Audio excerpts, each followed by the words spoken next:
fight.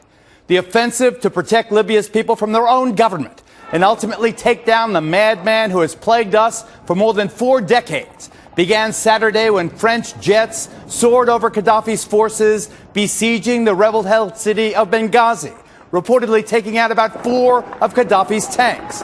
That initial French action was soon dwarfed by a huge salvo of cruise missiles, 114 of them, fired from U.S. ships and U.S. and British submarines, which rained down the awesome weapons on 20 different sites along Libya's northern coast. Most of the targets related to Gaddafi's air defenses and his airfields.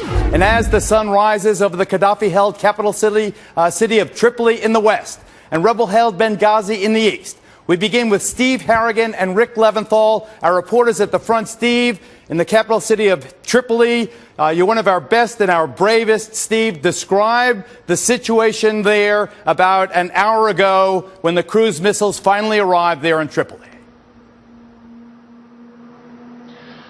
Well, although we suspect they were cruise missiles, it was definitely incoming, it was definitely big, and it was quite loud. About 3 really thunderous explosions here in the Libyan capital of Tripoli. Where I'm standing now is about 2 miles from Colonel Gaddafi's compound, so this is really an elite area of the capital city where a lot of government centers are located, and perhaps anti-aircraft batteries as well, because they started going off immediately once those explosions, once that incoming hit here. They were going up from several different areas. You can see the red tracer fire go up in the air.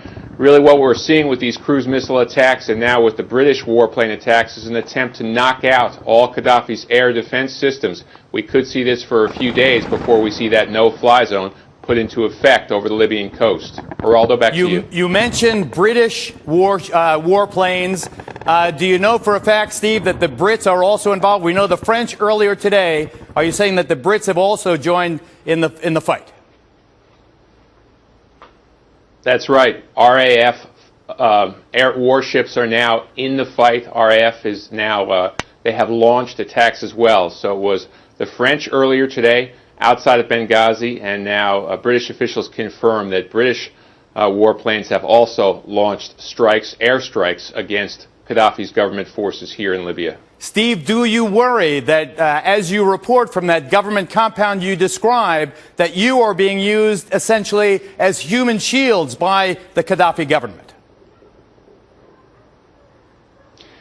There are already a lot of human shields in place, civilians who volunteer to stand near Gaddafi's compound as well as the airport, Libyan citizens. Of course, there is an attempt to manipulate this fight on the ground and public opinion.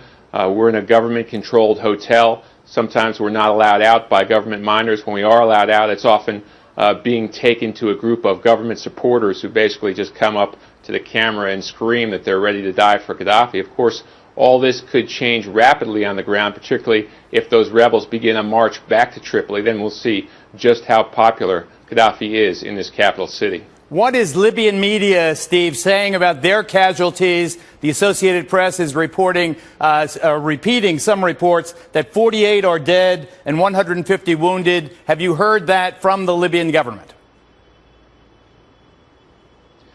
Libyan state-controlled TV is reporting that there are mass casualties from the U.S. cruise missile attacks. They say their hospitals are filling up with civilians killed by these attacks. And yet there's been no proof, video or otherwise, and no sound of sirens here on the ground in the capital of Tripoli. So I think it's just one more statement that you really have to take from a regime which has told false statement after false statement, including shooting down a French plane, shooting down a NATO plane. I don't think anyone really buys it.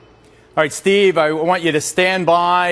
Again, ladies and gentlemen, the reporters on the ground have tremendous courage. He is reporting the straight facts right from the government compound, right from the Gaddafi compound, and we'll check back with Steve as events warrant.